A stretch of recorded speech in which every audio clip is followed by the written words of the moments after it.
Les Panathénées. Les Panathénées sont de grandes fêtes annuelles d'Athènes, religieuses et sociales, qui montrent toute leur splendeur tous les 4 ans. Elles sont alors appelées Grandes Panathénées et durent entre 4 et 8 jours, en fonction du pouvoir actuel de la cité. De grands jeux et fêtes sont alors organisés pendant toute la semaine, sauf le dernier jour, pendant lequel est organisée la procession du Péplos. Ces fêtes réunissaient tous les habitants d'Athènes et au-delà. Nous vous présenterons ces deux parties. 1. Les jeux. Les jeux sont divisés en deux catégories, ceux pour tous et ceux réservés aux citoyens athéniens.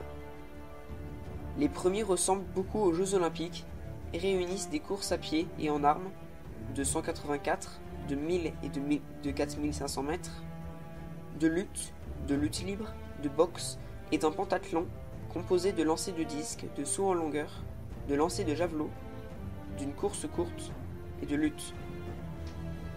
Mais ces jeux ne se contentaient pas de copier Olympie et incluaient des concours de musique à la flûte et à la lyre et de poésie ainsi que des courses de chars. Les épreuves réservées aux citoyens sont plus dangereuses et plus prestigieuses.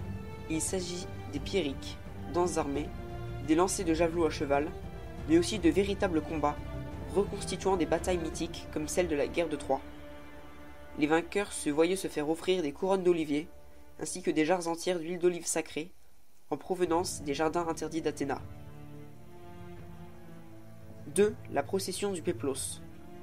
Lors du dernier jour des Panathénées, l'ensemble des habitants d'Athènes, citoyens ou non, se réunissaient en une procession qui partait des portes sacrées, dans le quartier des Céramiques, traversait l'agora et se dirigeait vers l'acropole en empruntant la voie sacrée.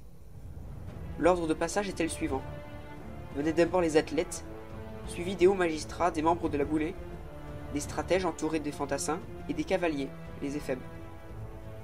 Après les citoyens, les représentants des cités alliées de la Ligue de Délos défilent aussi, ainsi que les métèques.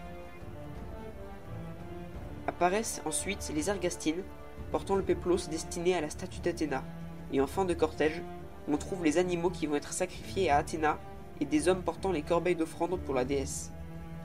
Le péplos est mis à la vieille statue de bois d'Athéna, enfermée toute l'année dans l'Érectéion, et sorti à cette occasion.